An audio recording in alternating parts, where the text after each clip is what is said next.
nos visita hoje? Primeira vez? Não. Se é segunda em diante, já é de casa, né?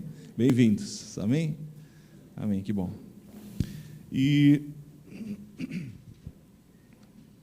como diz a palavra de Deus, o apóstolo Paulo nos orienta que aquele que contribua, faça com alegria, né? Voluntariamente.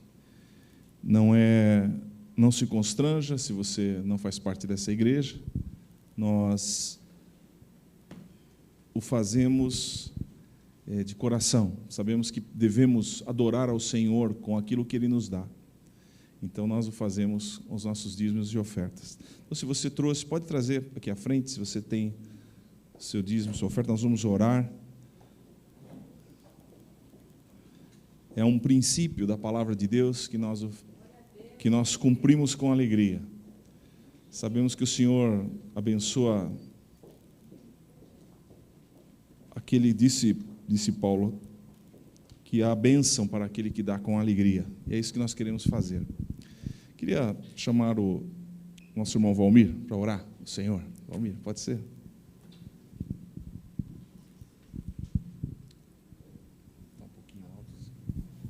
Paz, querido, oramos ao Senhor.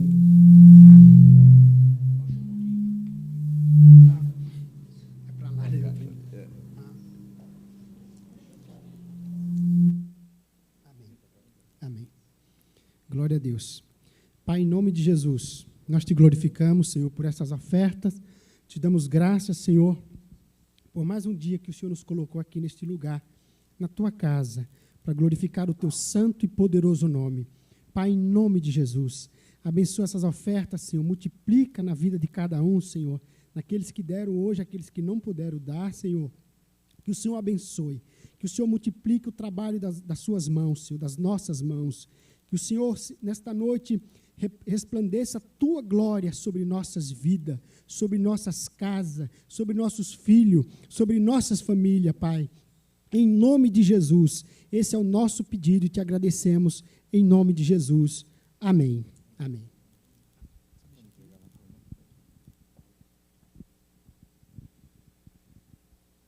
Que bom, amados.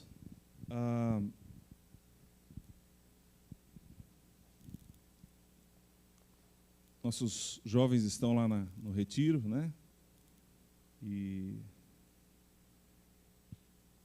dias separados, alguns estão viajando, né? Minha esposa também está viajando. Todo mundo que pôde está saindo, então, mas o Senhor está conosco, né? Está com eles também. Que Deus os guarde, que Deus os proteja e livre de todo o mal também. Eu queria ler um texto que está em Amós, no capítulo 4, no verso 12. Amós, capítulo 4, verso 12. É um texto, o contexto dele é um contexto em que Deus está chamando o povo de Israel, né, por várias maneiras, né? Deus tem suas maneiras, e inclusive pela dureza do coração, do afastamento do povo do seu Deus, Deus estava permitindo que eles sofressem. E para que talvez pelo sofrimento pudessem despertar e correr para Deus. Mas esse texto especificamente de Amós 4:12, Deus diz assim: portanto, assim te farei, ó Israel. E porque isso te farei, prepara-te, ó Israel, para te encontrares com o teu Deus. Nessa frase última eu queria chamar a sua atenção. Prepara-te, ó Israel, para te encontrares com o teu Deus. Feche os teus olhos mais uma vez. Pai amado, que o Senhor tenha liberdade de nos falar de acordo com a tua palavra. Que não seja, Senhor, que não sejam pensamentos ou argumentos humanos, Senhor, mas seja a tua palavra rica, poderosa para transformar o nosso corpo, alma e espírito. E essa liberdade do teu Espírito Santo esteja aqui entre nós, Senhor, permeando os nossos corações e falando conosco, Senhor, para que saiamos modificados por tua causa, Senhor. Senhor, sem ti nada podemos fazer, que as mentes sejam abertas, os corações sejam livres para ti, tudo aquilo que queira porventura roubar a tua semente em nosso coração, seja impedido em nome de Jesus, e a tua presença aqui, Senhor, seja adorada e reconhecida, Senhor, para a glória do teu nome. Em nome de Jesus. Amém. Prepara-te, ó Israel, para te encontrares com o teu Deus. Na verdade, olhando de maneira geral, a Bíblia toda é uma fala de encontro. Se nós olharmos várias situações, fala de um encontro do homem com Deus, de Deus com o homem, né? Aliás, para olharmos mais especificamente, acho que não, se puder, por favor. É um momento de encontro do homem com Deus, porque o homem não poderia encontrar com Deus por suas próprias forças, pelos seus próprios argumentos. E Deus estava dizendo para Israel: você vai encontrar comigo, prepare-se, você vai encontrar comigo. E Deus estava tratando e tratou Israel ao longo do tempo, de várias maneiras. E não é diferente para conosco hoje. Há uma ansiedade no coração dos homens de encontrar Deus. Se você olhar, por exemplo, para a história, eu até anotei aqui, teve um major soviético chamado Andreas Nikolaev, no voo, naquela busca de alcançar e dominar o espaço da década de 70, 60, né? No final nas décadas de 60 até 70, o pessoal estava fazendo tudo para ver quem chegava antes do outro, na Guerra Fria, Estados Unidos, União Soviética. Esse major soviético, Nikolaev, após um voo espacial a bordo do Vostok 3, uma nave específica aí que eles usaram nessa pesquisa, ele disse assim: nunca encontrei Deus no céu enquanto estive em órbita.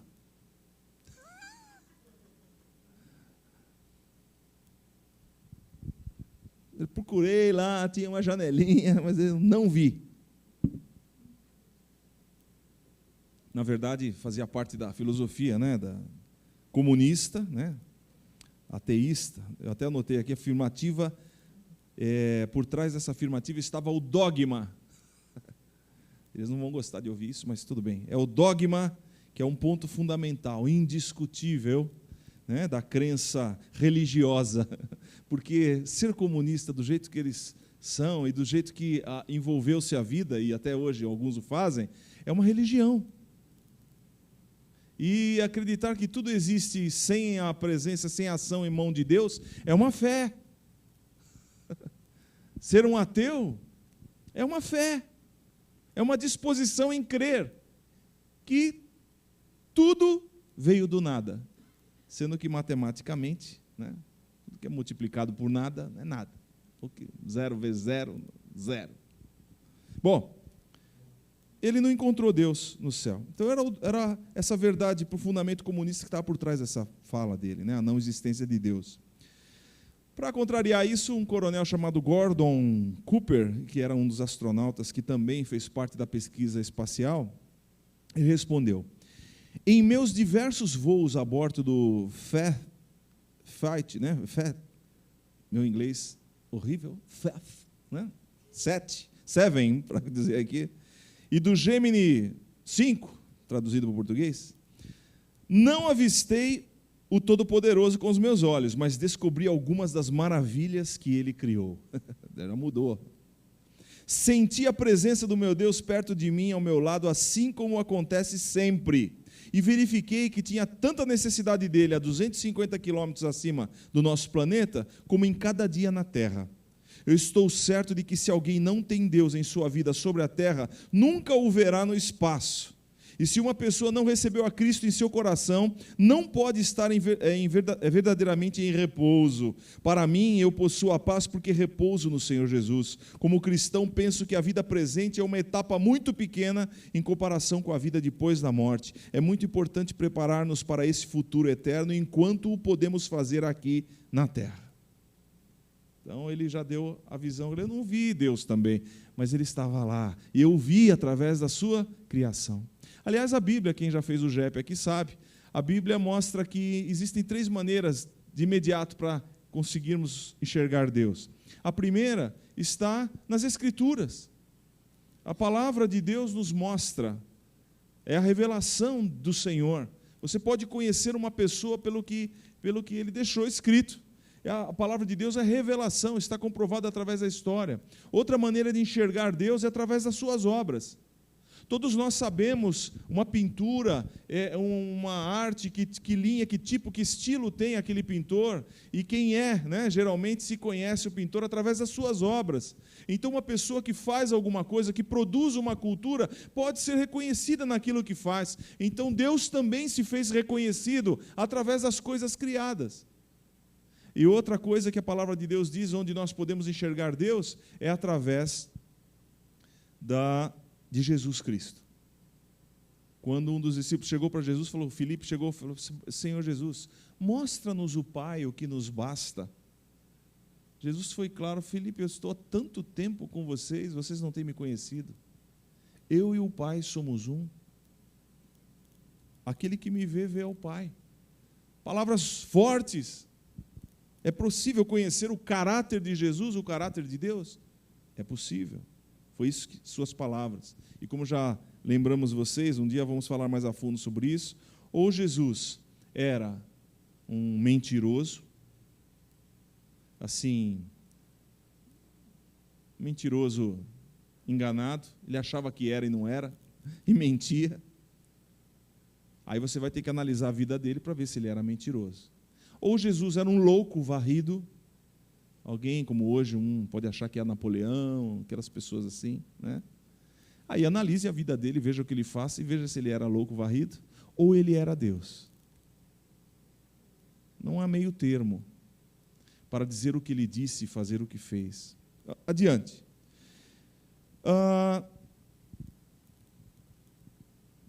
Outros casos que eu anotei aqui, inclusive que tem a ver com... Aliás, eu sou dessa época, né? Não sei quem é, tem outros que não são, mas eu sou dessa época. Em 69 eu tinha 9 anos, né? Desculpe, 7 anos. Estava fazendo meus 6 para 7 anos quando o homem pisou na Lua. Meu pai comprou todas as revistas da época. Eu tenho uma revista com um encarte especial de como que era a roupa do astronauta. Eu tenho guardado até hoje, né? Como é que é por dentro, várias camadas e tudo. Era o meu sonho. Eu queria ser astronauta. Eu só não fui astronauta porque eu tenho miopia. Se não fosse isso... me tiraram a alegria logo cedo, porque com 6 anos já estava com óculos, né? Aí falaram: com essa miopia você não vai poder ser astronauta. E aí eu desisti logo. Irmãos, em dezembro de 68, os astronautas Borman, Lowell e Anders, na Apollo 8, após transporem pela primeira vez a distância Terra-Lua, lá, depois que eles viraram a curva na Lua, eles abriram a Bíblia e leram Gênesis 1, nos versos que descrevem a criação dos astros. 4º dia da criação, aparição do sol, da lua, das estrelas, exprimindo fé e louvor, ao contemplarem de uma maneira que ninguém tinha contemplado até aquele momento, né? Eles estavam lá do outro lado, vendo a lua, vendo a terra, vendo as estrelas, resolveram ler o texto de Gênesis lá no céu, nas alturas. O Neil Armstrong, na Apollo 11, pisou o primeiro passo lá na Lua e falou aquela frase famosa, né? Um pequeno passo para o homem, um grande passo para a humanidade. Depois que eles terminaram a missão, eles voltaram para o módulo lunar, abriram a Bíblia no Salmo 8 e leram verso 3 a 4. Salmo 8, verso 3 a 4, que diz: quando vejo os teus céus, obra dos teus dedos, a lua e as estrelas que preparaste, que é o homem mortal para que dele te lembres, e o filho do homem para que o visites? E eles leram isso para todo mundo, o mundo inteiro que estava ligado naquele acontecimento. Então eles declararam perceber Deus nas coisas criadas. Mas outras pessoas tiveram encontros com Deus, tiveram encontros com Jesus, e que reflete para nós as mudanças. E eu gostaria, diante dessa palavra que me despertou essa semana, fazer uma série, porque todos os textos bíblicos são encontros. de Jesus com as pessoas. O Evangelho é uma história de encontros e que trouxe mudanças no coração das pessoas, na vida das pessoas. Eu quero só tocar em alguns hoje. Primeiro, quando Jesus era criança, nem vou falar dos magos, que nós já falamos tanto, né? Eles tiveram encontro com Jesus. Eles sabiam que havia de nascer um rei, e foram, e sabiam e queriam ir para adorá-lo, porque o consideravam uma divindade. E eles foram e tiveram encontro com Jesus. Ofertaram seus presentes, ouro, incenso e mirra, e ainda tiveram direção para não voltarem para Herodes. Voltaram para outro lugar, cumpriram o seu propósito de encontrar Jesus e o adorar. Ora, Simeão e Ana no templo. Em Lucas, no capítulo 2, no verso 25, no momento que Jesus, logo depois que Jesus nasceu, como todas as crianças daquele tempo, eram levadas ao templo, né, para tanto para fazer a circuncisão, quanto para oferecer os sacrifícios devidos, né? Vamos ler o texto, a gente vai entender bem. Lucas 2, 25 em diante, diz assim: havia em Jerusalém um homem cujo nome era Simeão. E este homem era justo e temente a Deus, esperando a consolação de Israel. Ele era quem estava aguardando. E veja só, e o Espírito Santo estava sobre ele. Era um homem justo, era um homem fiel, era um temente a Deus, era alguém que o Espírito Santo estava sobre ele. Portanto, tinha plena comunhão com Deus. E olha só o que aconteceu com ele. E fora-lhe revelado pelo Espírito Santo que ele não morreria antes de ter visto o Cristo do Senhor. Ele não morreria enquanto não visse aquele que era o Cristo. Então ele estava lá, velhinho, esperando, aguardando. Ele sabia que era uma dádiva que ia acontecer para ele. E pelo Espírito, era alguém já dirigido pelo Espírito já naquele tempo. Pelo Espírito foi ao templo, e quando os pais trouxeram o menino Jesus, para com ele procederem segundo o uso da lei, ele então o tomou em seus braços e louvou a Deus e disse: agora, Senhor, despedes em paz o teu servo, segundo a tua palavra, pois já os meus olhos viram a tua salvação, a qual tu preparaste perante a face de todos os povos, luz para iluminar as nações e glória de teu povo Israel, e para a glória do teu povo Israel. Então, e José e sua mãe se maravilharam das coisas que dele se diziam. E Simeão os abençoou e disse a Maria, sua mãe: eis que este é posto para a queda e elevação de muitos em Israel, e para sinal que é contraditado. E uma espada traspassará também a tua própria alma, para que se manifestem os pensamentos de muitos corações. Então ele foi lá e profetizou sobre a criança. Entendeu que aquela criança era aquele que Deus havia dito para ele: você não vai morrer enquanto não ver você que está esperando a consolação de Israel. Então, quando aconteceu, ele deu glórias a Deus. O que significa isso, irmãos? Uma confirmação profética. E ele disse: agora, Senhor, despedes o teu servo, segundo a tua palavra, pois já os meus olhos viram a tua salvação. Ele recebeu uma palavra específica de Deus.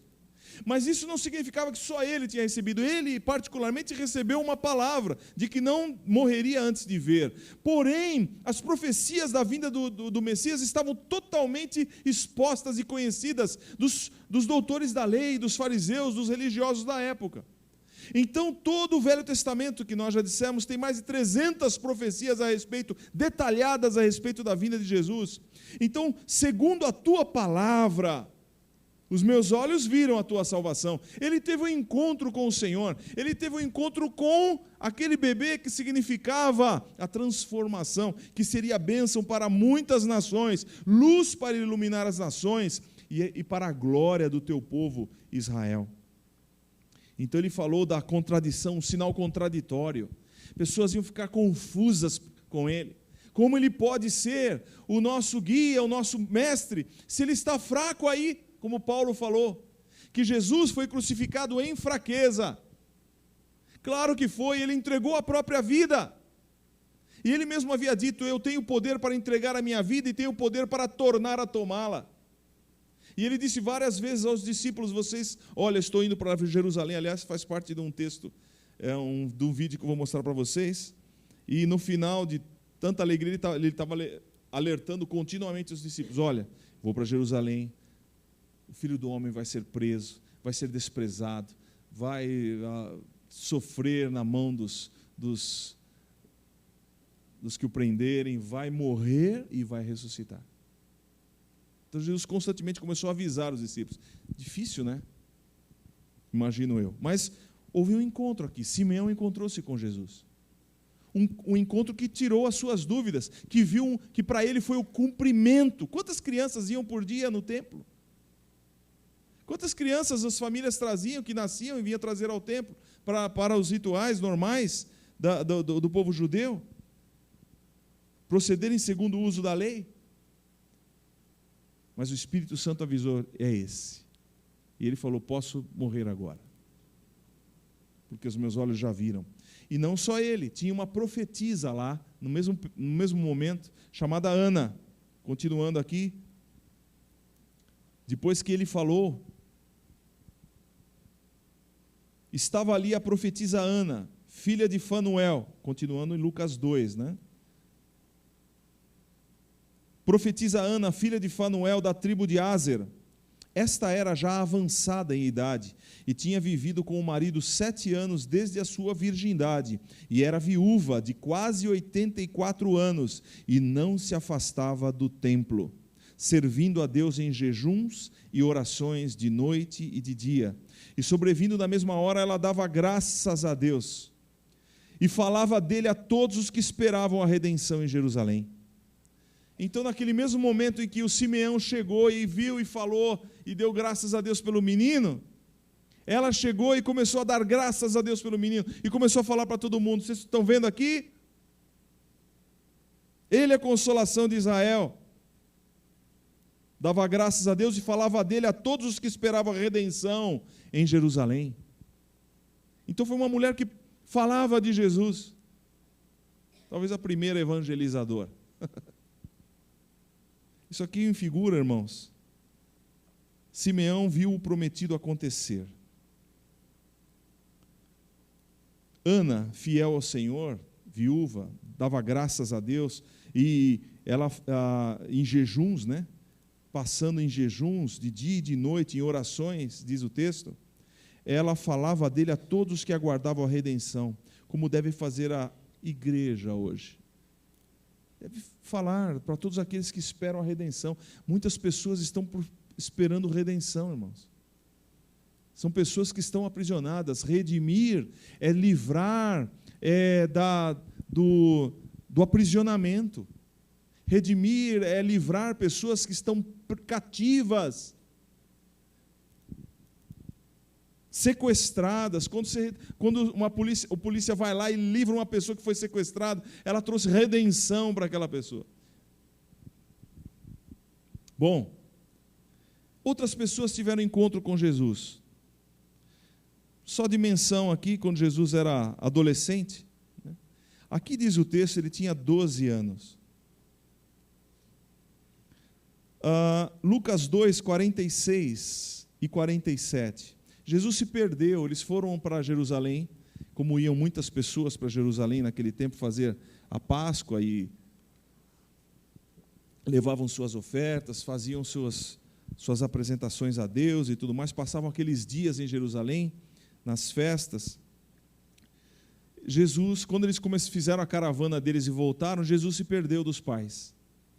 E só foram encontrar Jesus 3 dias depois. Perceberam que Jesus não estava, voltaram para Jerusalém. Certamente, né, um acompanhando o outro, parentes e tudo, família grande, um pensando que estava lá, deve estar com eles, tal, foram indo embora, porque não estava não. E aconteceu que passados 3 dias, verso 46, o acharam no templo, assentado no meio dos doutores, ouvindo-os, interrogando-os, E todos os que o ouviam admiravam a sua inteligência e respostas. Ele tinha 12 anos. Que eu saiba, aos 13 anos e um dia tem que ser feito Bar Mitzvah. Por quê? Porque aos 13 anos e um dia o judeu é reconhecido como um homem maduro. E a razão disso está na cultura judaica até hoje. A razão disso é porque Levi, que era um dos filhos de Jacó, tinha 13 anos quando diz o texto que todos os homens da casa de Jacó pegaram em espadas. Levi tinha 13 anos, então ele já foi contado como um homem adulto. Então, por isso, ficou marcado na cultura judaica, aos 13 anos, é a maturidade de um jovem e é responsável pelos seus atos. Jesus tinha 12, não tinha chegado ainda. Entendo eu que ele poderia ser considerado uma criança, porque naquele tempo também crianças eram desprezíveis socialmente falando. Assim como as mulheres também o eram. Um judeu não deveria conversar com uma mulher na rua de jeito nenhum. E uma criança também não deveria ser dada atenção. De repente, diante dos doutores da lei, o que viram em Jesus? Que encontro foi esse? Que começaram a perceber que ele ouvia e interrogava-os. Que tipos de perguntas eles começaram a fazer para eles? E todos os que o ouviam admiravam a sua inteligência e respostas. Porque também o método judaico é de perguntas. Fazer as pessoas se localizarem. Tiveram um encontro. Só estou mencionando essas partes por um encontro quando Jesus era criança. Porém, quando Jesus começou o seu ministério, no início do seu ministério, ele teve um encontro. Pedro teve um encontro com Jesus. Pedro, um pescador, alguns consideram que Pedro deveria ter, junto com seus irmãos, vários barcos, talvez uma empresinha, né? De pescaria. E quando chega aqui em Lucas, no capítulo 5, quando Jesus está começando o seu ministério, Jesus vai até uma praia, ali na beira da água, junto ao lago de Genezaré. E naquele lago de Genezaré, ele pede autorização de Pedro para entrar no barco, para do barco ensinar a multidão. Porque a multidão vinha para trás dele, ficava aguardando, querendo ouvi-lo, e vinha para a beira d'água. Dali ele não teria... Posso subir no seu barco? Posso usar o teu barco? Por quê? Porque Pedro e os seus irmãos e os seus amigos, todos que trabalhavam ali, tinham passado a noite, porque se pescaria de madrugada, né? Passaram a madrugada pescando, não pescaram nada. E chegaram de manhã e começaram a lavar as redes, arrumar tudo, deixar pronto para quando virasse buscar de novo de madrugada que vem. E Jesus estava ali ensinando o povo na praia. Entrou no barco, está ali, Lucas 5, 1 em diante. E aconteceu que, apertando-o a multidão, para ouvir a palavra de Deus, estava ele junto ao lago de Genezaré, apertando a multidão para ouvir a palavra de Deus. Quer dizer, havia muita gente ali na beira da água. E viu estar 2 barcos junto à praia do lago, e os pescadores, havendo descido deles, estavam lavando as redes. Porque jogava a rede e tal, às vezes alcançava o fundo, trazia sujeira na rede. Trazia ramos, sujeira, né, normal, e depois tinha que lavar as redes. E entrando num dos barcos, que era o de Simão, pediu-lhe que o afastasse um pouco da terra, e assentando-se ensinava do barco a multidão. E quando acabou de falar, disse a Simão: faze-te ao mar alto, e lançai as vossas redes para pescar. E respondendo Simão, disse-lhe: mestre, havendo trabalhado toda a noite, nada apanhamos, mas sobre a tua palavra lançarei a rede. É porque o Senhor está pedindo.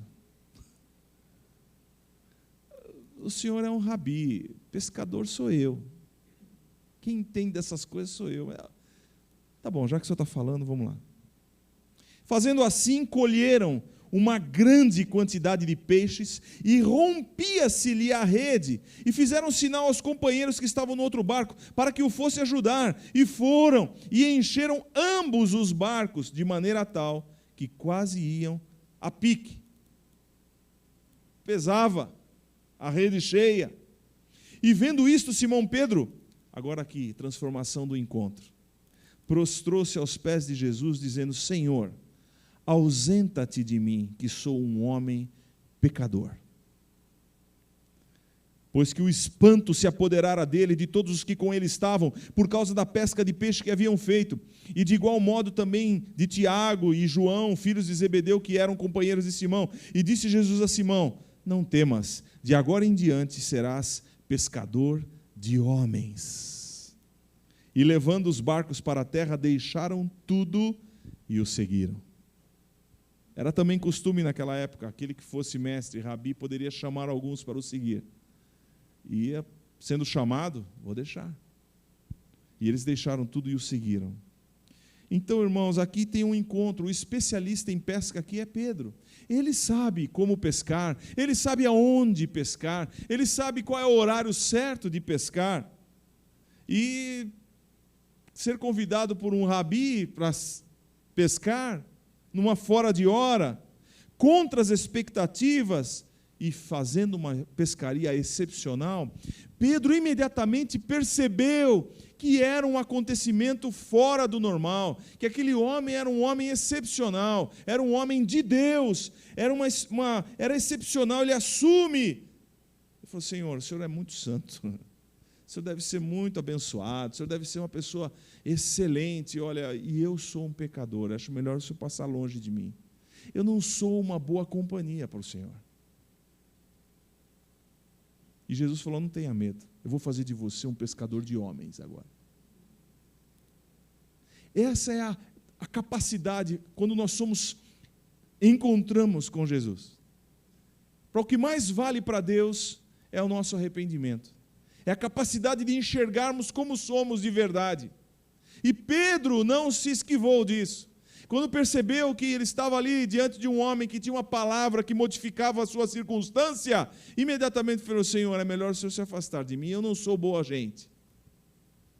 E talvez muitos de nós tenhamos culpas em nossas mentes, pensando que Deus jamais vai querer se aproximar muito de mim, porque eu sou uma pessoa pecadora, eu sou uma pessoa que não mereço, eu sou uma pessoa que fiz coisas erradas na vida, que não tenho condições nem circunstâncias hoje que eu vivo, não agradam a Deus. O que eu posso fazer? Senhor, fica distante, me abençoa de longe. E Deus está querendo chamar você para ficar bem perto de você, porque Ele tem condições de fazer modificações em nossa vida que ninguém pode fazer, nem você mesmo. É por isso que o Espírito de Deus foi nos enviado para habitar em nós, para não mais habitar num templo feito por mãos humanas, mas para habitar dentro de cada um de nós, para nos transformar segundo a imagem do Senhor. Então Pedro encontrou-se com Jesus e foi modificado, e pôde receber um chamado. Vem, Pedro, você está pescando peixe aqui, você vai pescar gente agora. Eu vou te ensinar.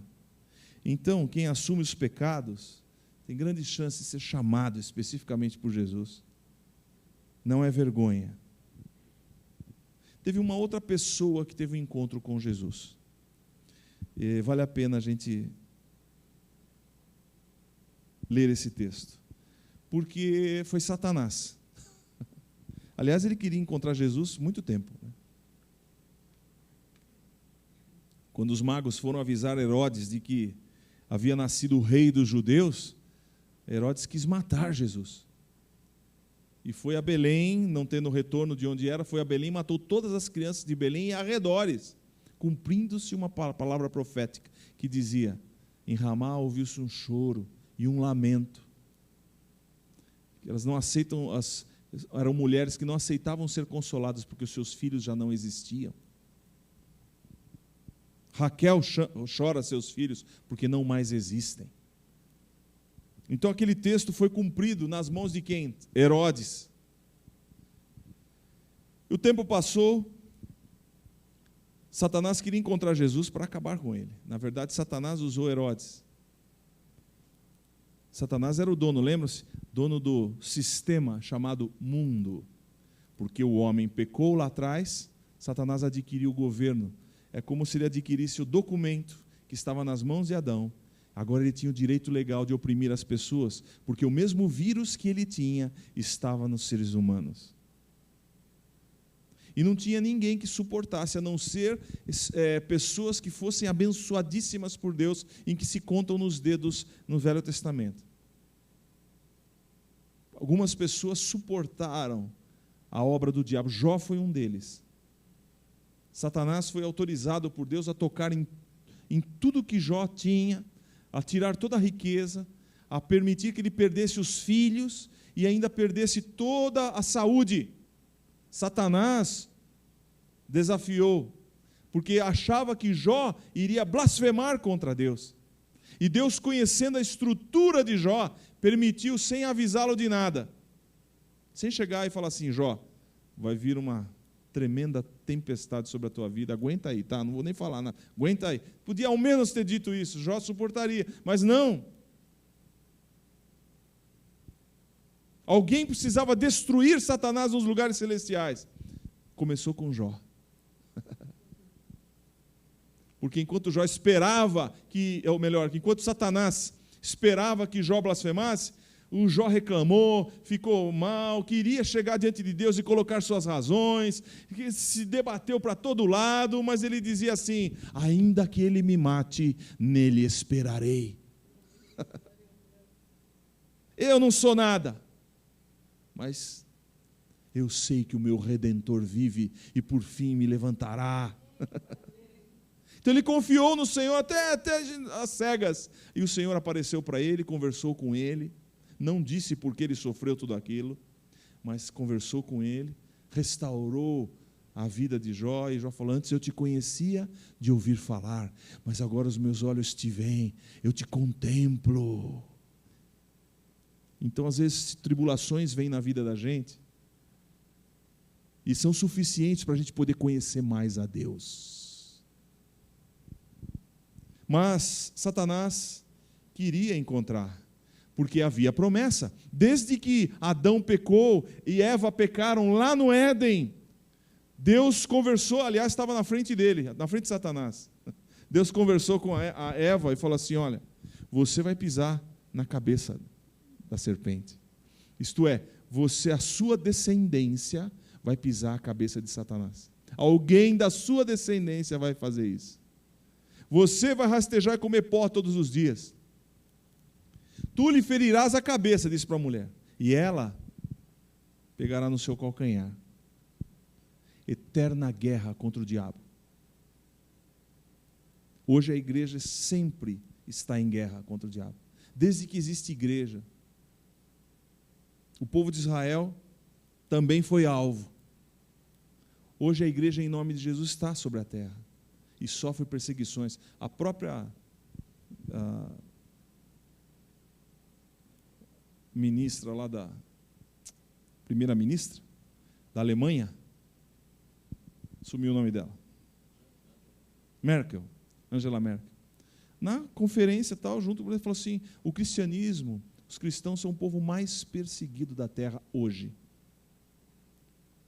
E ainda citou Portas Abertas, que é um órgão mundial que mostra, né, a perseguição por onde tem mais perseguição no mundo. Tem uma lista, aliás, tem uma lista da Portas Abertas ali no mural, tá? Chegou essa semana, eu coloquei lá. Eles estão sempre avaliando onde tem maior perseguição. Hoje, o primeiro lugar é a Coreia do Norte. E, bom, voltando aqui, então Deus chegou e falou assim: olha, só que tem uma coisa, a primeira promessa de livramento: da descendência da mulher virá um que vai pisar a cabeça da serpente. E Satanás foi tentar Jesus, depois que Jesus foi batizado nas águas por João Batista. Lucas 4, 1 a 13. E veja se isso não tem a ver com as dificuldades de hoje, que todos os homens sofrem. Satanás quis pegar Jesus nas fragilidades de um homem. Vamos ver. Digo, da humanidade, homem e mulher. Lucas 4, 1 a 13. E Jesus, cheio do Espírito Santo, porque ele tinha sido batizado por João Batista lá nas águas, né? E João Batista viu com uma forma corpórea, como de pomba, veio sobre ele. E Jesus, cheio do Espírito Santo, voltou do Jordão e foi levado pelo Espírito ao deserto. Então o Espírito o levou ao deserto. E 40 dias foi tentado pelo diabo. E naqueles dias não comeu coisa alguma. E terminados eles, teve fome. E disse-lhe o diabo: se tu és o Filho de Deus, então a dúvida é, se você é o Filho de Deus, a frase Filho de Deus significa aquele que era prometido, o enviado. Se você é o Filho de Deus, dize a estas pedras, a esta pedra, que se transforme em pão. O que ele estava falando para ele? Você tem poder, se você é o Filho de Deus, você tem poder. Manda essas pedras, você está com fome, você está com carências físicas, você está precisando satisfazer o desejo da sua carne. Manda essas pedras se transformarem em pães. Ora, o que significa isso? Use a palavra e o poder para a satisfação própria.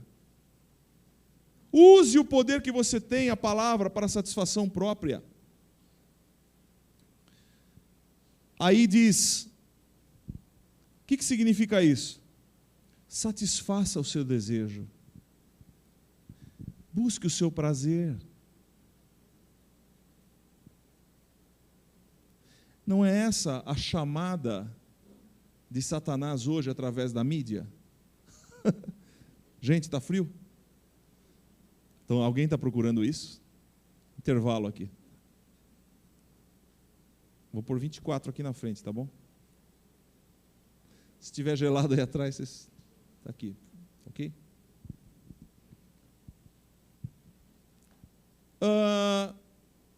Não é possível que, né, propaganda de cerveja precise de tanta mulher assim. Será possível?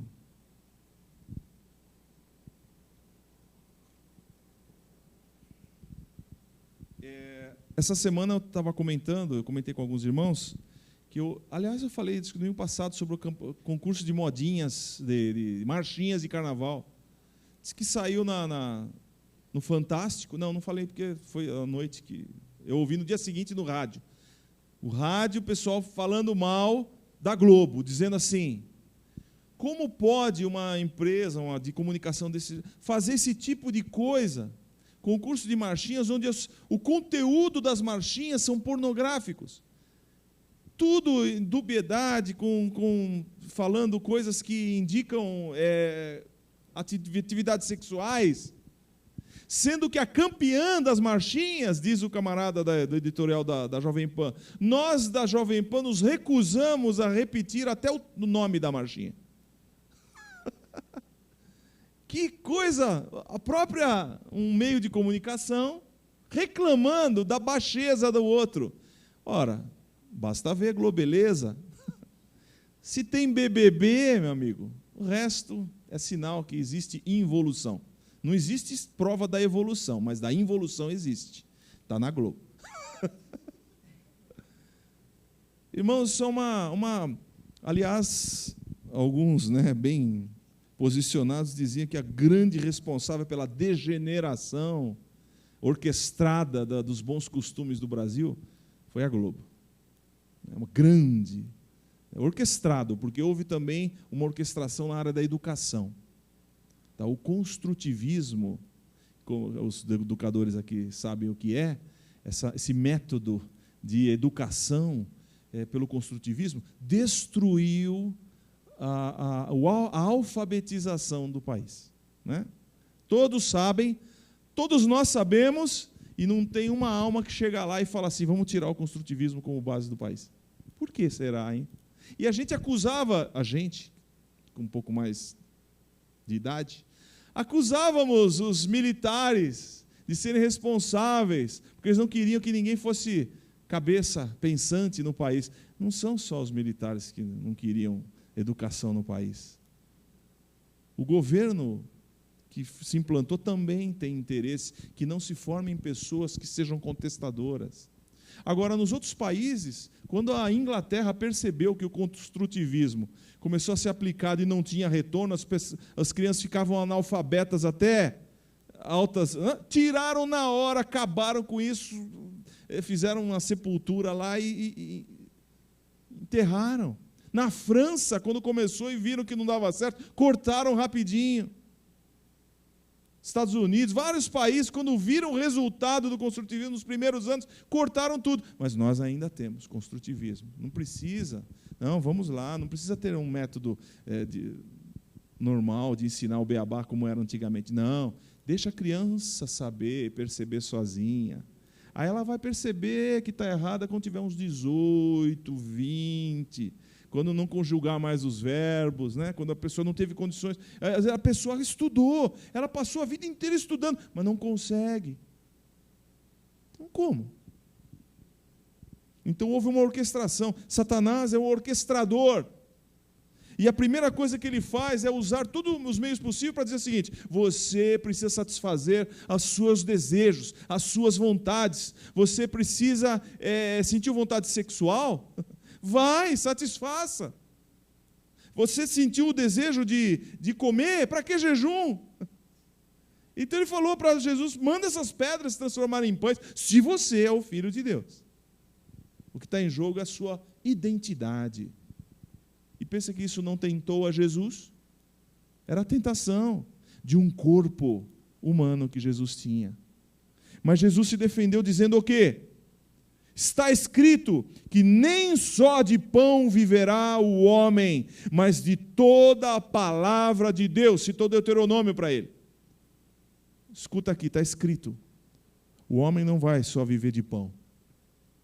O homem não vai viver só de satisfazer os seus desejos, as suas necessidades imediatas. O homem não vai viver satisfazendo os seus desejos sexuais. Ele está falando do desejo da sensualidade como um todo.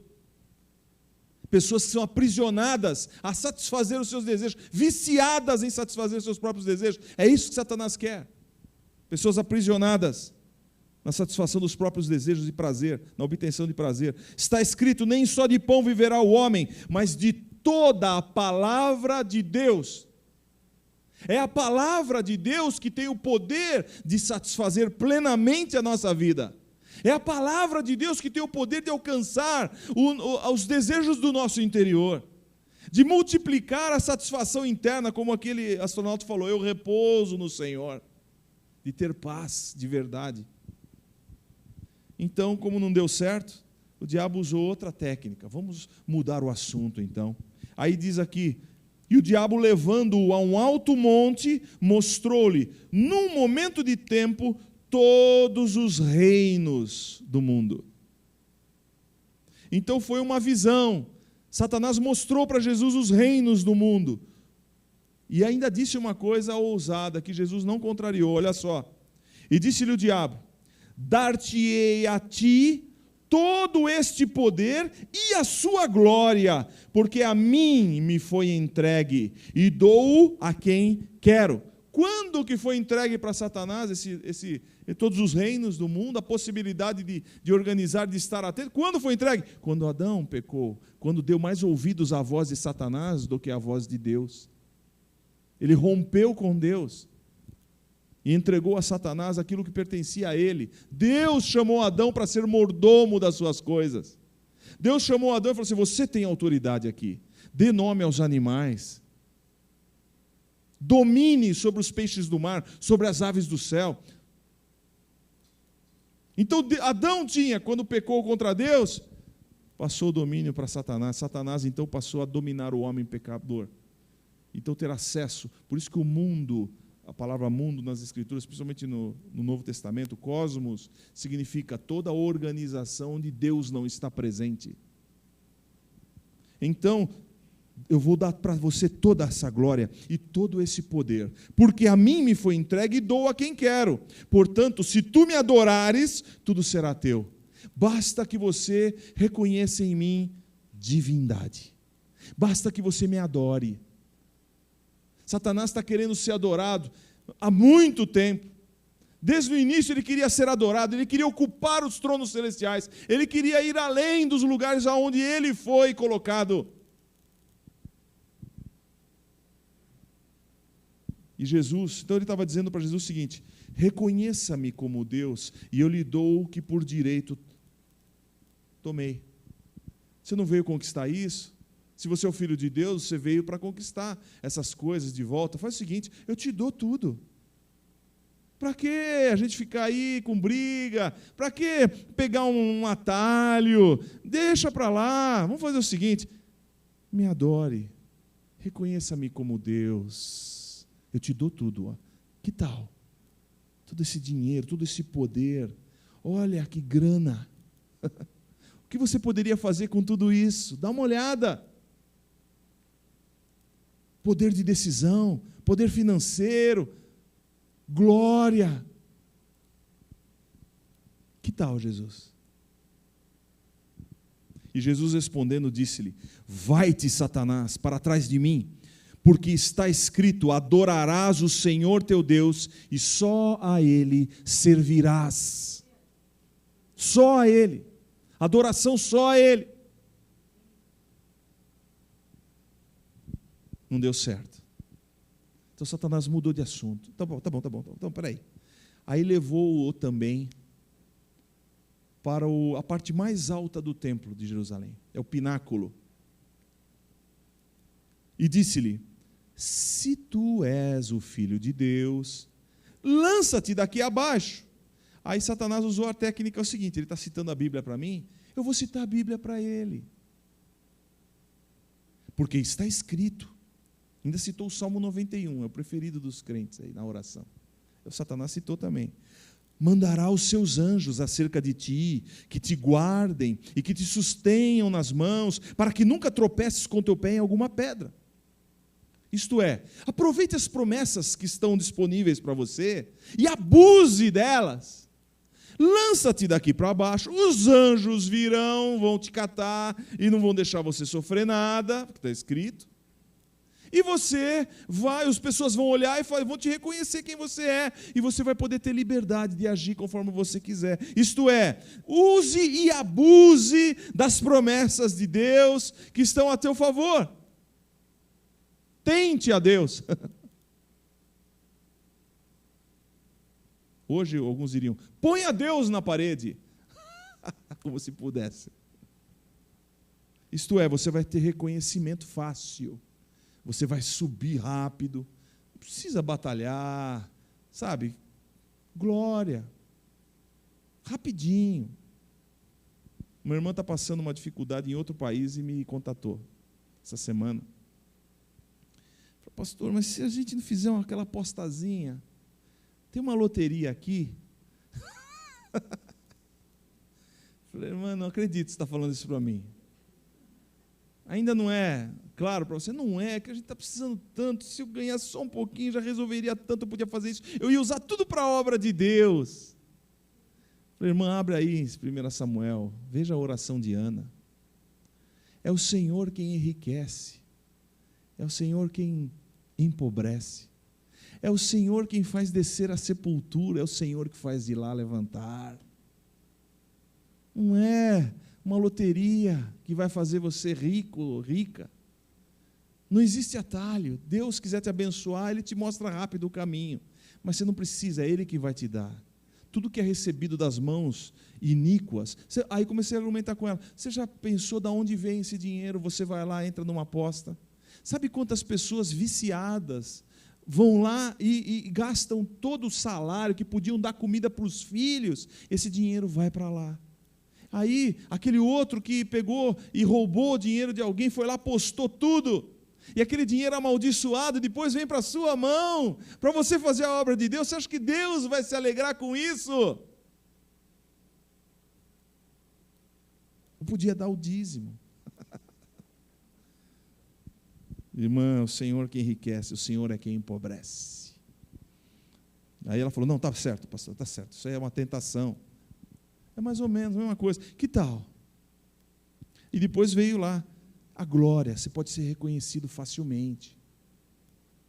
E Jesus respondendo disse-lhe: dito está, não tentarás ao Senhor teu Deus.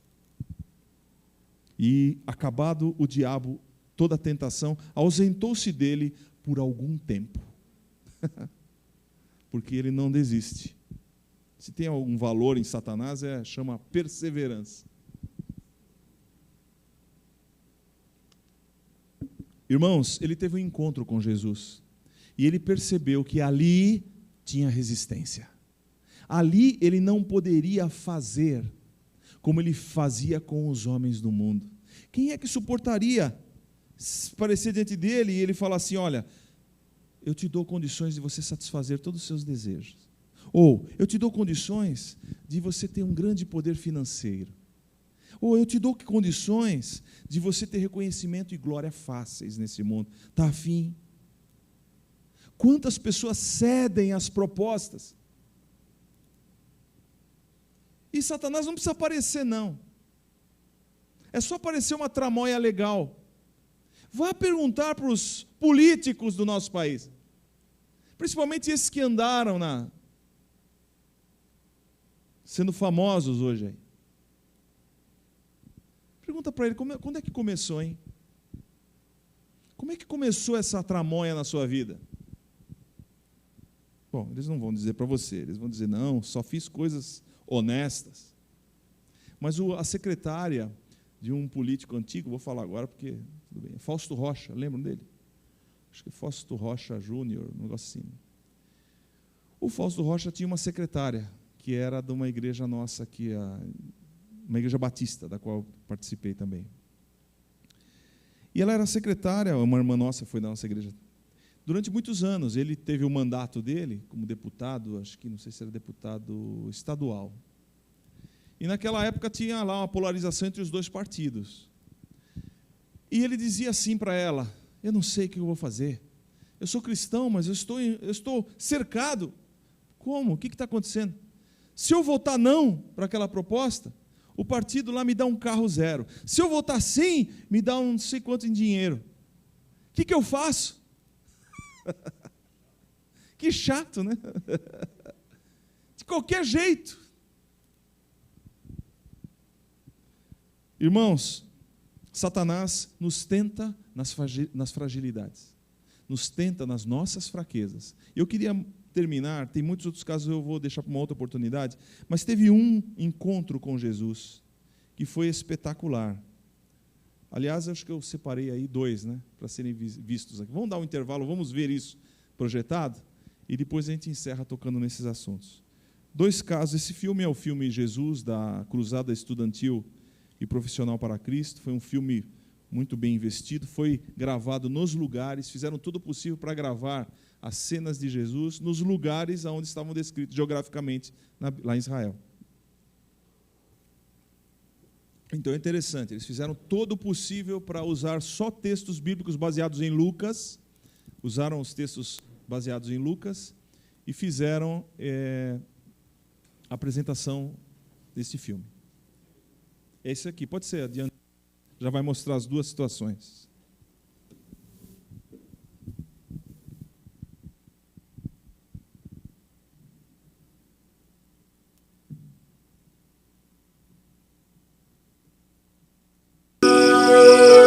O mais humilde entre vocês é o mais importante.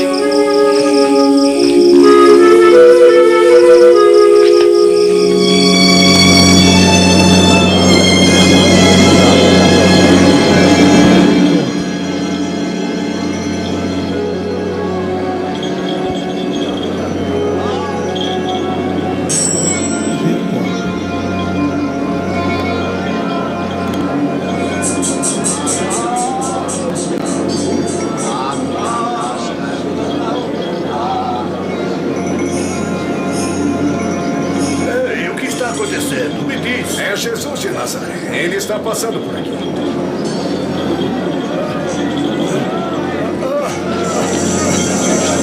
Jesus! Jesus! Filho de Davi, tem pena de mim!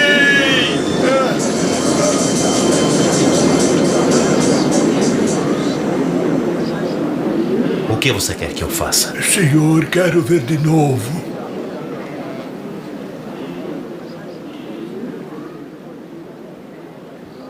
Então veja. A tua fé te curou. Eu estou vendo. Eu vejo. Eu posso ver.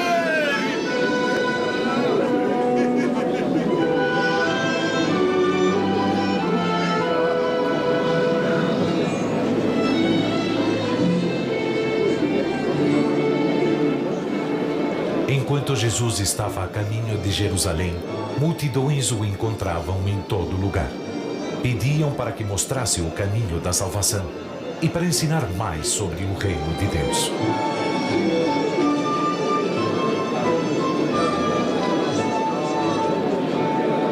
Ele realmente é um profeta.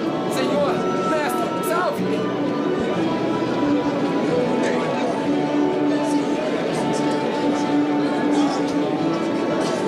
Eu quero ser salva! Louvem ao Senhor! Mostre-nos o caminho, Senhor. O povo estava começando a aceitá-lo como Senhor e Mestre. Em Jericó, havia um cobrador de impostos chamado Zaqueu. Ele queria tanto ver Jesus que subiu numa árvore por causa da multidão. Olha só o cobrador de impostos. Desça depressa, Zaqueu, porque hoje preciso ficar em sua casa. Em minha casa? Por que vai ficar na casa dele? Como Zaqueu conhece Jesus?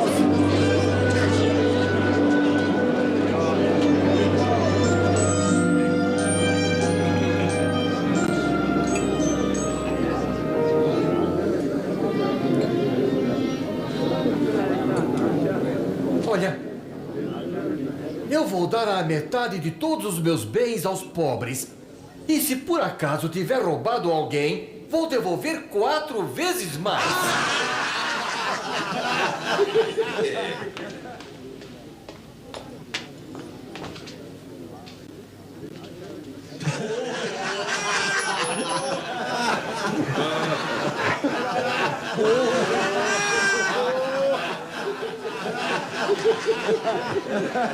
Eu não acredito! Um cobrador de impostos devolvendo os impostos? Que impossível!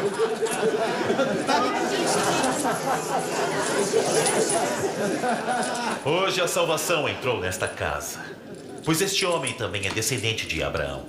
O Filho do Homem veio buscar e salvar quem está perdido.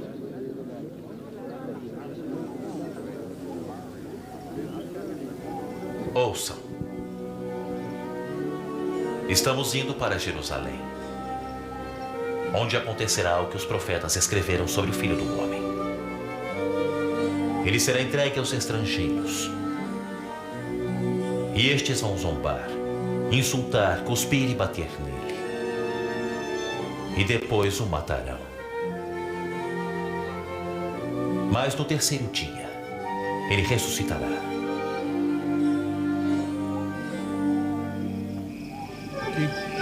Mesmo sabendo que seria morto pelos pecados da humanidade. Só para ilustrar 2 encontros. O primeiro, esse texto do encontro na entrada de Jericó com o cego está descrito em Mateus e também em Marcos. E em Mateus, por exemplo, no capítulo 10, está descrito esse encontro. Ele estava entrando em Jerusalém e encontrou com esse cego. E o que fez este cego? Primeiro, ele largou o seu lugar, ele se levantou. O mais importante naquele momento era aproveitar a oportunidade. Então, as coisas que eram importantes, se você deve pesquisar, você deve saber que para um mendigo ou para alguém que pede dinheiro em algum lugar, o lugar que ele faz é o ponto dele. Ele não gosta que ninguém ocupe aquele espaço. E, em geral, um mendigo que fica num lugar ali é aquele lugar dele. Ele recebe, porque muitas pessoas passam sempre ali, acabam conhecendo, e começa sempre a dar o mesmo valor, é o mesmo sempre. Então, ou até nas ruas de São Paulo, você vê que certos pedintes ficam exatamente em alguns lugares, com as suas razões, com os seus desejos. Uns querem para droga, outra coisa. Mas eles ficam ali. Geralmente, nas mesmas regiões, você sempre o vê. Quando eu passava na Paulista, estudava lá, sempre via um pedinte de gravata e de manga comprida. Ele era um pedinte executivo. E bem gorduchinho, não sei quantos conhecem ele, porque ele sempre andava, toda hora ele passava lá, e a gente via ele no meio dos carros, todo bonitinho, de gravata. O senhor tem uma moedinha? O senhor tem uma... Parece que não combinava, mas combina paulista, né? Combina, vai ficar todo andrajoso, né? Com aqueles... Não. Então, o local da mendicância é uma coisa importante, pode ser ocupado por outro. Então, esse cego estava no seu lugar, saiu imediatamente, saiu do seu lugar. Jesus, tem misericórdia de mim. Então ele começou a buscar, não deixar passar a oportunidade. E o texto de Mateus 10 diz que ele clamava: filho de Davi, tem misericórdia de mim, filho de Davi, que é o termo usado para o Messias. Então ele já tinha ouvido sobre Jesus, e agora ele tinha a oportunidade de Jesus estar passando ali, perto dele. Ele começou a clamar e gritar, ele queria ter um encontro com o Senhor, e ele não e o que ele fez? Está escrito em Mateus 10 também, aqui como é baseado em Lucas, eles fizeram exato como está em Lucas, mas em Mateus 10 dá outros detalhes, diz que as pessoas que estavam ao redor começaram a repreendê-lo: fica quieto, para, já passou, fica quieto, você está gritando no meu ouvido, para de gritar, e repreendiam o cego, e ele clamava, diz o texto, mais ainda, mais alto: filho de Davi, tem misericórdia de mim. E até que Jesus parou e falou: manda ele vir aqui, pegam lá, traz ele aqui. E quando chegaram para ele, ele falou assim: calma, fica em paz, que ele mandou chamar você. E quando ele saiu, ele lançou de si a capa.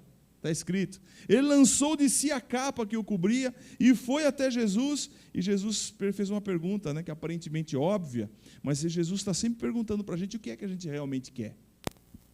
Porque de repente aquele homem, se não tivesse um bom desejo, diria, e Jesus perguntaria: o que você quer? Ele falou assim: eu quero ter uma oferta maravilhosa que resolva a minha vida.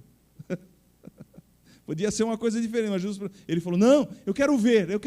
Quer dizer, a pessoa precisa colocar para fora o que realmente quer diante de Deus. Jesus obrigou ele a fazer isso. O que você quer que eu te faça? Eu quero ver, eu quero voltar à vista. E Jesus falou: tá bom. E o curou. Que encontro, que transformação é essa? Mudança de vida. Agora um homem que enxerga as coisas, não é mais um cego.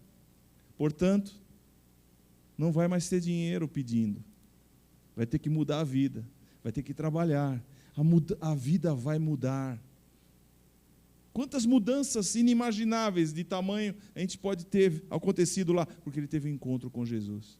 E depois, ao passar lá, entrando em Jericó, diz Lucas que o Zaqueu era um cobrador de impostos e ele não conseguia ver Jesus por causa da sua baixa estatura no meio da multidão, ele era baixinho. Então, o que eu posso fazer na vida? Eu sou baixinho, não tenho como vê-lo, eu quero muito ver Jesus. Eu vou subir numa figueira brava, um sicômoro é uma figueira brava. Subiu na figueira brava e ficou lá em cima. Até que Jesus parou, olhou e falou assim: Zaqueu, desce depressa. Hoje me convém pousar na tua casa. Na minha, e ele diz o texto que ele recebeu gostoso Jesus. Foi um prazer tremendo receber Jesus. E a transformação desse encontro com Jesus, direto com Jesus, foi tão poderoso e mudou tanto a vida dele. Para lembrar, ele era chefe dos fiscais judeus que cobravam impostos dos judeus para Roma.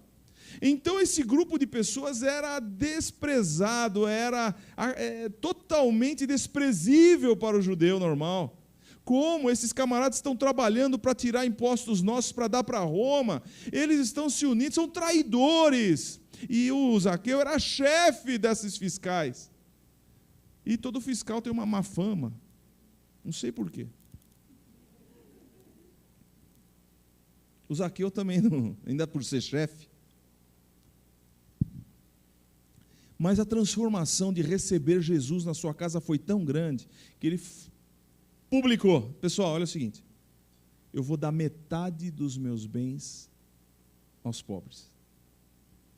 Olha, mexer na área, é isso que eu quero dizer, que tem um link com aquelas tentações de Satanás. Satanás tenta na área do dinheiro, não é? Poder, olha só, a glória do mundo, eu te dou se você me reconhecer, me adorar. Mas, olha só, na área de maior crise talvez tenha sido para o Zaqueu. Talvez foi a área que mais o atraiu para aquela profissão. A possibilidade de ter muito dinheiro foi aquela profissão. E agora Jesus vem, ele tem um encontro forte com Jesus, e justamente naquela área, ele falou: eu vou provar que eu tive um encontro com Jesus. Metade dos meus bens eu vou dar para os pobres. Aliás, numa outra oportunidade, vamos explorar um pouco isso. Porque quando chega na mulher adúltera, ela foi chorar aos pés de Jesus. E ela começou a seguir a Jesus por onde ele ia. Antes era uma mulher que vivia do adultério. Depois se tornou uma mulher que seguia Jesus. Quer dizer, nas áreas em que as pessoas mais foram aprisionadas, aparece uma nova vida. E ele não parou aí não, metade dos meus bens eu dou para o pobre. Então ele podia ter muito, ele ainda ia ficar com bastante. Mas ele falou: agora, se eu tenho sido injusto com alguém, se eu roubei, se eu defraudei alguém, diz o outro texto, eu vou devolver 4 vezes mais. Então veja que a mudança dele foi tremenda. A disposição do coração dele foi de mudar a vida na onde ele era mais, talvez, fincado, vinculado. Era alguém que estava baseado, firme ali naquela posição, em dinheiro. Mas ali ele foi demonstrar que havia sido liberto por Jesus. Jesus foi imediato para ele, falou assim: olha, hoje a salvação entrou nesta casa. Porque para o judeu normal, aliás, quando ele falou: eu vou para a sua casa, o pessoal lá, você ouviu? Como que ele vai ser hóspede de um homem pecador? Ele tinha que ficar na casa de um justo. Como que ele vai se hospedar na casa de um homem pecador desse? Do chefe ainda? Não é possível, esse homem não é de Deus. Esse homem não está fazendo... Não, a salvação entrou nesta casa, porque esse também é descendente de Abraão, esse também é filho de Abraão.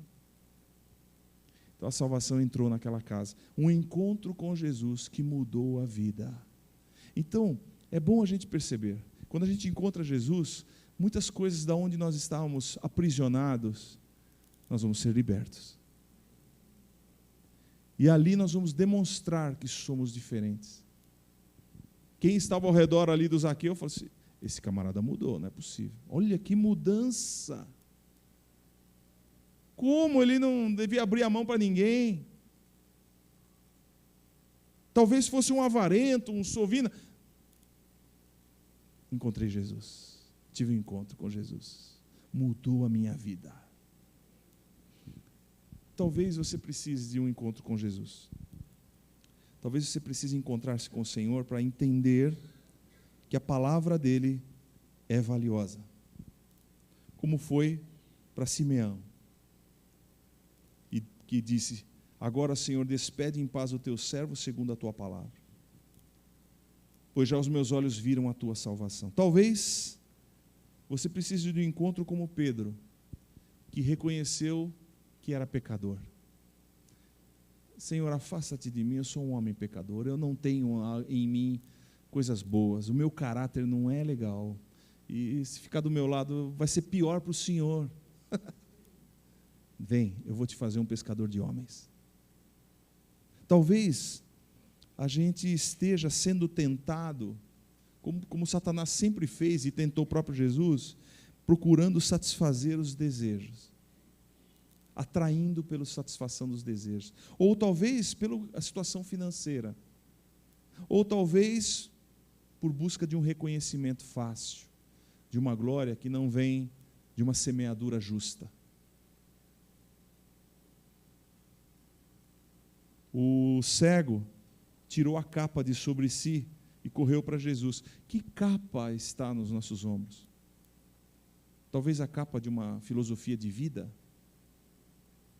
a capa de uma postura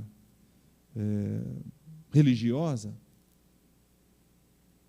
Talvez estejamos nos cobrindo com algo que a gente acha que é muito valioso. Para passar o frio, mas não deixa de ser uma roupa de mendigo, de alguém que é cego, de alguém que não enxerga as coisas de Deus, as coisas espirituais. E a oportunidade está passando, Jesus está presente. Hoje é o chamado na Bíblia do tempo da graça. É o momento em que qualquer um que clamar pelo Senhor será ouvido. E aquele homem não perdeu. Clamou, eu quero ver, Senhor. Deixou de ser. Talvez seja esse momento. Ou talvez você seja como um Zaqueu, que você quer muito ver Jesus, mas a circunstância da sua vida não deixa. Você é muito baixinho para certas situações. Mas o Zaqueu não se importou, não quero nem saber, eu vou subir nessa árvore. Eu quero ver Jesus. E quem quer muito ver Jesus é visto por Ele. É o mesmo princípio do buscar-me-eis e me achareis quando me buscares de todo o vosso coração. Quer encontrar-se com Deus? O Senhor vai se revelar a você. Quer conhecer a Jesus? O Senhor vai dar oportunidade para você. Assim aconteceu com Zaqueu, assim aconteceu com o cego e todos os mais. Cada área da nossa vida é uma área que nós precisamos do conhecimento de Jesus. Esse encontro muda a vida. Prepare-se. Vamos ficar de pé?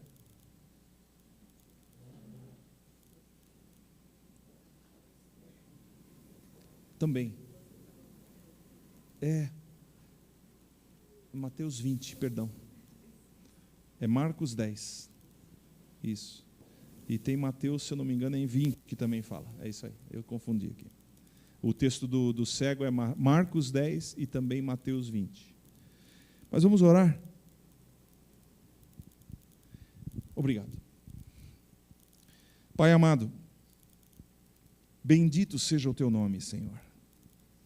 Senhor, no encontro contigo é tudo que nós precisamos. Senhor, ouvir falar de ti, muitos ouviram. E alguns tiveram a oportunidade de vê-lo face a face, e mesmo assim não te reconheceram. Senhor, nós temos a oportunidade de te conhecer. Temos nas mãos tudo aquilo que precisamos para te conhecer.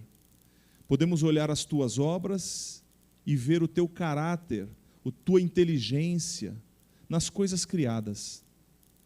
Em cada detalhe daquilo que o Senhor criou, nós podemos ver a tua criatividade, a tua inteligência, a tua sabedoria. Ao olhar os sistemas de uma flor, de uma simples flor, como ela se organizou, como ela se reproduz, como faz para que ela possa nascer sementes que reproduza-se novamente. Senhor, tudo isso é uma engenharia infinitamente superior aos nossos pensamentos. Nós conhecemos, começamos a nos aprofundar, a ciência é aberta para nós. Temos que reconhecer que há uma inteligência por trás disso, que o Senhor é todo-poderoso, que o Senhor organizou essas coisas para nós.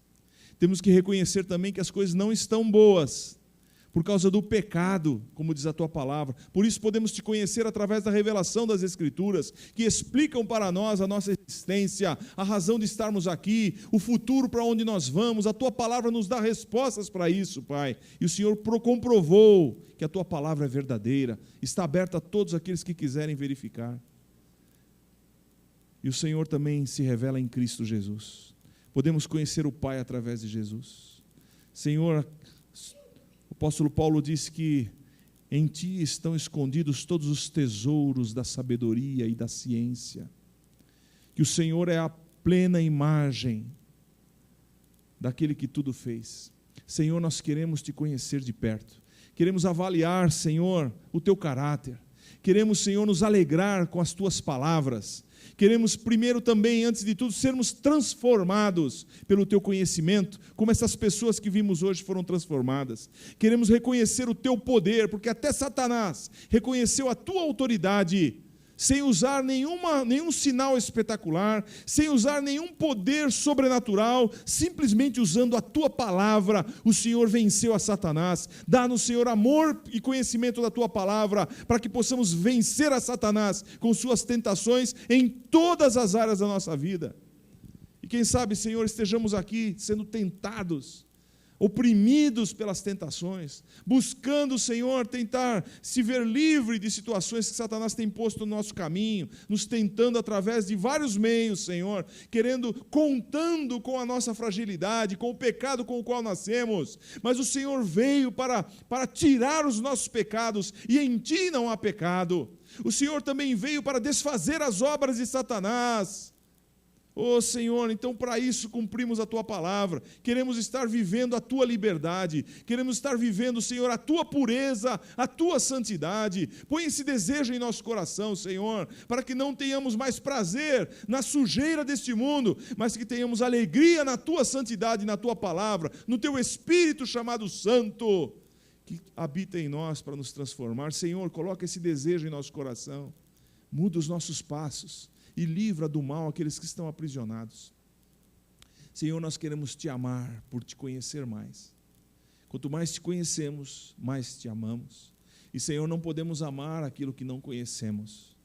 Estaríamos enganados se dirigíssemos nosso amor a uma coisa que não conhecemos. Então, Senhor, fortalece o nosso entendimento agora. Queremos Te buscar, Te conhecer a cada dia mais, para Te amar mais. Senhor, põe a Tua mão sobre cada um dos Teus filhos e filhas neste lugar. Ouve a oração e o clamor de cada um. O Senhor conhece os nossos corações, o Senhor sabe aonde nos é frágil, Senhor, e onde nós precisamos encontrar contigo, Senhor. Onde a fragilidade habita em nossos corações, talvez em nossos pensamentos, talvez em nossas emoções, Senhor. Talvez em nossos desejos, nossa vontade, o Senhor tem a nossa alma aberta perante Ti. Senhor, nosso coração está precisando do Teu governo em nós. Governa em nossos corações, governa em nossas vidas, livra-nos do mal, Senhor. Não permita, Senhor, que sejamos levados pela poeira deste mundo, que sejamos enlameados, Senhor, com a sujeira que corre nas beiradas, Senhor, desta terra. Mas o Senhor nos leva para sermos puros como o Senhor é. Sede santos porque eu sou santo, diz o Senhor. Que nós possamos amar a Tua santidade, Senhor, e saber que isso nos satisfaz, que isso nos enche de alegria, e isso abençoa nossas casas, nossas famílias, nossos filhos, abençoa a nossa herança na terra, Senhor, como diz a Tua palavra. Colocamos nas Tuas mãos, Senhor, nossos corações. Abençoa, Senhor, as nossas casas, nossas famílias, livra-nos do mal. Abençoa também, Senhor, aqueles que estão longe de nós, longe daqui, e continua a falar ao nosso coração no restante desta semana. É o que Te pedimos, Senhor, em nome de Jesus. Amém e amém. Amados, senta mais um instantinho. Nós temos alguns avisos antes de encerrar o culto. Paz do Senhor, irmãos. Olha, só apaga a luz aí para mim rapidinho. Eu quero mostrar para vocês algumas fotos do acampamento. Eu tive ontem lá com alguns jovens aqui, alguns jovens que foram também, os nossos irmãos aqui. Eu falei que são os jovens maduros. Então, essa aqui, só para vocês entenderem, esse daqui é uma visão do galpão, não é galpão, é do palco, um galpão que tem lá, onde tem um palco que foi montado para os shows, tal, e onde foi a peça. Pode ir para o próximo slide, Ale. Ali, mais um grupo, ali sou eu, em pé, bem pequenininho. Vocês devem estar sentindo falta de alguns jovens aqui da igreja, todos eles estão lá em massa, maravilhoso. Os irmãos que puderam ir, os meus pais, eles foram lá ontem também para poder assistir a peça. O Álvaro, a Rosela, o Reinaldo, a Emília. Vai para o próximo slide. Aí você vai vendo o pessoal, você vai ver o pessoal em comunhão. O que eu queria falar pode ir indo para as próximas imagens. O que é maravilhoso é você poder visualizar, após a peça, o Samuel, ele trouxe uma palavra ali rapidamente e fez um apelo para os jovens que queriam voltar para Jesus, que lá você tem jovens que são cristãos já, jovens que não são cristãos. E tem pode ir indo às próximas imagens, vocês vão estar vendo alguns jovens aqui que são da nossa igreja, que eles estão lá, eles falam assim, não, manda a imagem para ver que a gente está aqui, a gente está com saudade, mas está sendo muito bom. Você vê assim, nesse momento em que os jovens estão no carnaval, você vê lá, acho que foi até o Reinaldo que falou isso aí comigo, um momento ali, você vê, o Ciro só come, viu, Shirley? Ele foi, tanto que ele falou assim, Dimas, esqueci minha escova de dente, compra uma para mim. Aí eu Aí eu passei numa farmácia e fui levar, que ele come, escova o dente, come, escova o dente. Olha lá os jovens da nossa igreja. Então, assim, e o Reinaldo ele até falou assim para mim, putz, você vê durante o carnaval, promiscuidade, o pessoal bebedeira, assim, você vê um monte, lá tinha em torno de 600 pessoas, inscritos foram 480 jovens, e ontem, por conta da peça, tinha em torno de 600 pessoas. Você vê lá, sem uma gota de álcool, em comunhão, impressionante, uma peça de teatro maravilhosa, sem precisar falar um palavrão, sem ter nenhuma cena promíscua nem nada, assim, é uma outra vida. Então, assim, e você vê, depois dessa peça que a gente assistiu, o Samuel ali trouxe uma breve palavra e você vê, eu, pelo menos ali vendo, em torno de 50, 60 ou até mais jovens, corrigindo a rota novamente e voltando a Jesus. Chorando, depois da peça que foi maravilhosa, eles voltaram a Jesus ali e eu tive a oportunidade de, ao meu lado, como estava muito cheio, alguns jovens ficaram por trás e o Samuel falou assim, você que está lá no palco, que participou da peça, venha, abraça o irmão e ore por ele. Só que como tinha muito jovem indo, muitos estavam para trás. Eu tive a oportunidade de abraçar um primeiro e depois outro e orar por eles. Você vê um jovem chorando, abraçando você, tremendo assim, porque e na hora Deus vai te usando e você vai ministrando, e ele entendendo que ele está naquele momento voltando a rota dele para Jesus. Então, o que eu peço para vocês, que esse acampamento vai ser até terça-feira, né? Continuem orando, para que mais jovens se convertam durante toda essa caminhada. Então, assim, vale a pena investir nisso, vale a pena investir nesses jovens, que nem eu vi a Priscila, ela postou lá no Facebook. É o 16º ano que ela vai, todos os anos ela vai. Então, assim, é uma jovem que está ali também sempre e que não perde um carnaval, um acampamento lá. Então, assim, aqui, só para vocês entenderem, as pessoas de máscaras, teve um tema de um almoço, de um jantar, as pessoas colocaram máscaras lá e foram tirar fotos para ver qual que era a máscara mais bonita. Então, só para vocês lembrarem um pouquinho do nosso pessoal. A Carol, a nossa secretária aqui, Priscila, Rodrigo. Aí, ali embaixo, né, o último íconezinho ali, você clica ali para mim. Abaixa aí. Esse aí, pode clicar. Então, só agora, vamos aos recados. Nessa segunda, não teremos o estudo do livro de ética, que é segunda-feira, então só vai ter a reunião de oração às 8. Quarta-feira, reunião de mulheres, tudo ok, Emília? Mulheres de joelhos, famílias em pé. Então, guardem sempre essa frase, hein? Próximo curso de batismo, se você não é batizado, nunca ouviu o que é, não sabe o que é, tem dúvida, vem falar com o pastor Gilberto, pastor Jorge. Já vai ter? Então, aproveite a oportunidade. Sem ser no próximo domingo, no outro já vai ter uma primeira aula sobre o curso. Então, procure o pastor Gilberto ou o pastor Jorge para tirar essas dúvidas e participar dessa aula para você ser batizado. Próximo.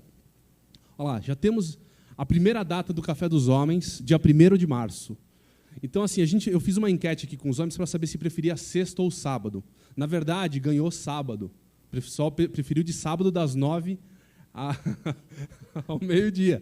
Entretanto, por uma questão, das 9 às 11, por uma questão de agenda, o primeiro teve que ser na sexta, que vai ser das 8 horas da noite até as 10. A gente já está definindo os temas, a gente pegou o tema de todo mundo que quer. Então, a gente, com o pastor Gilberto, o pastor Morrone, vamos estar definindo, e a partir já do próximo domingo já vou fazer o convite, e venha homens para a gente participar. O que não significa que a gente não possa ter outros encontros que não sejam formalizados aqui aqui na nossa igreja. Pode ter outros eventos em paralelo que a gente pode ir fazendo. Próximo culto, quem vai pregar é o Samuel. Eu esqueci de fazer a troca. Quem faz o louvor é o pastor Gilberto. Então, próximo culto, Samuel vai estar pregando. E preparem-se, que ele não deixem de vir, que ele vai ter o pastor Ibrahim, que acabou falecendo. Ele teve uma última pregação dele, feita no Natal de 2012, na casa dele. E hoje, agora, nesse momento, eles devem estar passando essa pregação lá para os jovens. Isso é uma pregação de 7, 8 minutos, e depois tem um vídeo que vai estar sendo passado em homenagem a ele, que a gente fez com muito carinho, que os jovens estão vendo lá hoje. Então não deixe de vir para você poder participar e ver. É isso. Obrigado. Amém, amados. Graças a Deus. Eles voltam na terça-feira, né? Que Deus esteja guardando nossas vidas, né? E nos orientando e falando conosco nesses dias. Feche os teus olhos, vamos orar. Senhor, nosso Deus, obrigado pelo que o Senhor nos tem dado, pelas riquezas que o Senhor tem colocado em nossas vidas. Livra-nos do mal, Senhor, nestes dias. Livra as pessoas, Senhor, de acidentes, de violência deste mundo, Senhor. Muda, Senhor, o pensamento de muitos ao te conhecerem, ao conhecer a Tua palavra. Senhor, leva-nos em paz para os nossos lares. Que a graça do Senhor Jesus Cristo, o amor de Deus, as consolações, o poder, a unção do Espírito Santo estejam conosco e conosco permaneçam desde agora e para todos sempre. Amém, Senhor. Amém. Dá um abraço no teu irmão, vai na paz do Senhor. Que Deus te acompanhe, tá bom? Haja bênção sobre tua casa e sobre a tua família.